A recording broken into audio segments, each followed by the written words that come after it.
नमस्कार। बिहार तक में आपका स्वागत है और मैं हूं सुजीत। पूर्णिया के सांसद पप्पू यादव को आज बेल तो मिल गई, लेकिन वो अभी जेल में ही रहेंगे क्योंकि दो और मामले हैं उन पर, जिस पर पुलिस उनको रिमांड पर लेने वाली है। एक तो मामला अभी 6 तारीख का ही है, जिस दिन पप्पू यादव की गिरफ्तारी हुई थी। उस दिन उनके समर्थकों ने पुलिस की कार्रवाई को रोकने की कोशिश की तो सरकारी काम में बाधा के नाम पर उन पर केस दर्ज हो गया। और एक और मामला 2017 का है, 27 मार्च, जब वो बिजली का टैरिफ बढ़ने के खिलाफ और पेपर लीक के खिलाफ प्रदर्शन कर रहे थे, तो उस समय भी पुलिस ने उन पर एफआईआर दर्ज किया था। और वो उस समय जन अधिकार पार्टी चलाया करते थे। अब तो जन अधिकार पार्टी का विलय हो गया है कांग्रेस में। तो पप्पू यादव जेल में रहेंगे। हालांकि पप्पू यादव बड़ा भावुक हो गए थे कोर्ट में और रोने लगे थे कि पटना पुलिस पर उनको विश्वास नहीं है और उनको इंजेक्शन दिया जा सकता है, उनको मारने की साजिश की जा सकती है। इस तरह की बातें उन्होंने कोर्ट में कही। तो पप्पू यादव जेल में रहेंगे, लेकिन ये बात आज उनकी मां ने भी कही कि नीट छात्रा के मौत के मामले को उठाने की वजह से ही पप्पू यादव को जेल जाना पड़ा है।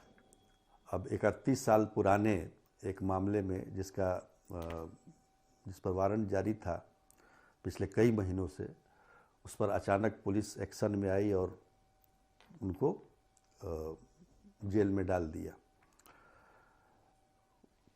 तो ये मना क्या जा रहा है, उनकी माँ भी कह रही हैं, तमाम लोग कह रहे हैं कि नीट मामले में वो लगातार सक्रिय रहे हैं और पुलिस पर लापरवाही का लगातार आरोप लगाते रहे हैं और इसी वजह से ये कार्रवाई हुई है और वो जेल चले गए। लेकिन इसमें एक और कहानी है। देखिए संजोग कैसा है कि पटना के जो एसएसपी हैं कार्तिकेय शर्मा, वो पूर्णिया के भी एसएसपी रहे हैं। और पूर्णिया में जब वो एसपी थे तो उस दौरान एक घटना आपको याद होगा कि लॉरेंस बिश्नोई गैंग का ने थ्रेट दिया था पप्पू यादव को और उसको लेकर काफ़ी हंगामा भी हुआ था। लॉरेंस बिश्नोई के गैंग के द्वारा पप्पू यादव को धमकी मिलने के बाद ये कहा जा रहा था कि ये मतलब उनके जान को खतरा है तो उनकी सुरक्षा बढ़ाई जाए। लेकिन पुलिस ने उस दौरान जो जांच की और जो तथ्य निकल कर सामने आए, उसमें ये बताया पुलिस ने कि पप्पू यादव के ही किसी आदमी ने लॉरेंस बिश्नोई के नाम पर फ़ोन किया था और धमकी दी थी। वो इसलिए किया गया था ताकि पप्पू यादव की सुरक्षा और बढ़ जाए। तो ये बात तब के रहे वहाँ के एसपी कार्तिकेय शर्मा ने प्रेस कॉन्फ्रेंस में कही। अब ये कहा जा रहा है कि कार्तिकेय शर्मा की पुलिस यानी पटना पुलिस जो है, नीट के मामले में ये तो मानना ही पड़ेगा कि शुरू से ही नीट छात्रा के मौत के मामले में पुलिस ने लापरवाही बरती और पुलिस भी इस बात को मानती है क्योंकि तभी उसने अपने 2 एसएचओ को सस्पेंड भी किया है। तो वो लापरवाही जब सामने आई तो पप्पू यादव ने इस मुद्दे को उठाया और लगातार वो पटना पुलिस और पटना के एसएसपी को इस पूरे मामले में लापरवाही को लेकर निशाना बनाते रहे। तो अब ये कहा जा रहा है कि चूंकि कार्तिकेय शर्मा ने, जो एसएसपी हैं पटना के, उन्होंने लॉरेंस बिश्नोई के मामले में जिस तरह से जांच की और तथ्य को सबके सामने लाया, उससे पप्पू यादव खार खाए हुए थे और यही वजह है कि नीट छात्रा के मौत का मामला उनको मिल गया तो उन्होंने उठा दिया। हालांकि देखिए ये बात तो है, लेकिन वाकई अगर देखा जाए तो नीट छात्रा की जो मौत हुई है उसमें पुलिस की लापरवाही, जैसा कि मैंने बताया, पहले ही सामने आ गई। सबसे आश्चर्य की बात यह है कि पुलिस किसी मतलब मुकाम पे नहीं पहुंची है, उसकी जांच किसी भी मुकाम पे नहीं पहुंची है। कौन था, क्या था, कैसे हुआ, कोई मतलब आप समझिए कि इतने दिन हो गए। 6 जनवरी की घटना है और आज हो गया 10 फरवरी, लेकिन पुलिस कहीं भी उसके जांच में हम ये कहें तो, हालांकि मामला सीबीआई में चला गया है, पर अभी भी एसआईटी जांच कर रही है। एसआईटी का गठन हुआ था इसके लिए, और एसआईटी जांच कर रही है। 25 लोगों का सैंपल लिया जा चुका है डीएनए के लिए, और उसमें शायद किसी का मैच नहीं हुआ, ये कहा जा रहा है। अभी पुलिस ने अपनी तरफ से तो कुछ नहीं कहा है। 10 और लोगों का भी सैंपल लिया जाना बाकी है। तो पुलिस कर क्या रही है? मतलब आप समझिए कि इतनी बड़ी घटना, और घटना की गूंज केवल बिहार में ही नहीं है, दिल्ली में भी, दिल्ली के जंतर मंतर पर भी प्रदर्शन हुआ। और लेकिन जो हम कहें कि उसका क्या आउटकम आया, तो वो अभी शून्य है। सीबीआई ने भी अभी तक सीबीआई को जांच सौंप दिया गया है, लेकिन उसने अभी तक हैंडओवर लिया नहीं है इस केस को। तो आखिर एसआईटी जांच कर रही है, हालांकि गति उसकी धीमी है, पर पहले भी जांच की थी तो उसमें भी कुछ तथ्य सामने नहीं आए थे। अभी भी जांच चल रही है।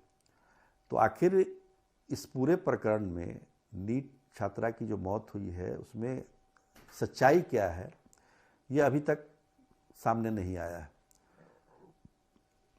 तो लापरवाही तो पुलिस की है।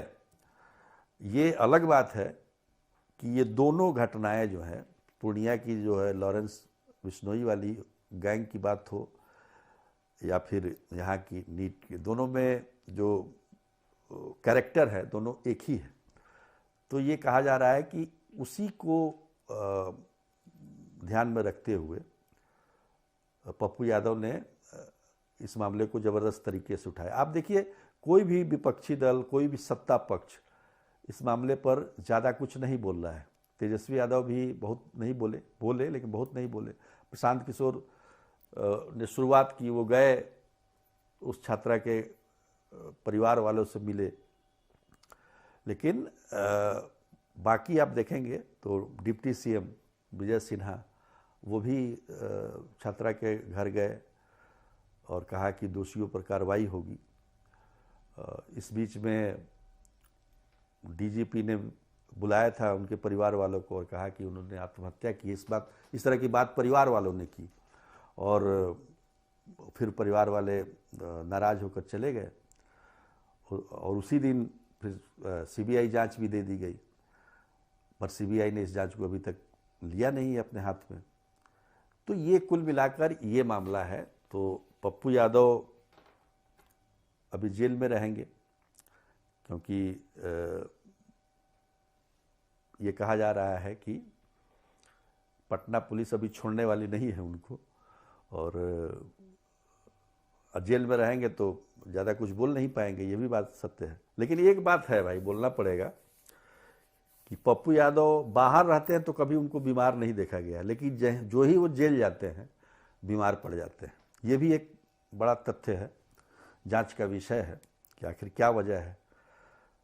पर यह है कि पटना पुलिस ने पप्पू यादव के खिलाफ जो भी मामला था, जो 5-6 महीने पहले जो वारंट जारी हुआ था, उसको ढूंढ निकाला और फिर उसके बाद जेल भेजने की कार्रवाई की। हालांकि उस समय भी हम लोगों ने कहा था कि उसी दिन पप्पू यादव दिल्ली से पटना आए थे, तो पुलिस चाहती तो एयरपोर्ट पर भी गिरफ्तार कर सकती थी, लेकिन नहीं, भारी ड्रामा हुआ। आवास पर रात में 12 बजे गिरफ्तारी हुई, फिर उनकी तबीयत खराब हो गई, हॉस्पिटल ले जाया गया, और जिस प्रकार का दृश्य आप देख रहे हैं, स्ट्रेचर को कंधे पर उठाए लोग पप्पू यादव को चल रहे हैं, वो भी मीडिया में काफ़ी वायरल हो रहा है, सोशल मीडिया में। तो बहुत सारी चीज़ें जो है चल रही हैं। ठीक है, नीट कि जो छात्रा है जिसकी मौत, जिस तरीके से मौत हुई है उसकी जांच होनी चाहिए। और जांच ही नहीं होनी चाहिए, उसमें ये सामने आना चाहिए कि आखिर इसके लिए जिम्मेदार कौन है, जो अभी तक आया नहीं है। पप्पू यादव भले ही किसी भी उद्देश्य से उठाया हो इस मसले को, लेकिन मामला तो जेन्युइन है और ऐसे मामलों को उठाना चाहिए और नेताओं को भी उठाना चाहिए। तो खैर, पप्पू यादव अभी जेल में रहेंगे। अब देखिए अगली सुनवाई मुझे लगता है कि 1-2 दिन में होगी, तो उसमें फैसला हो जाएगा कि जेल में रहेंगे कि फिर बाहर आएंगे। तो आज के लिए इतना ही, तब तक के लिए नमस्कार।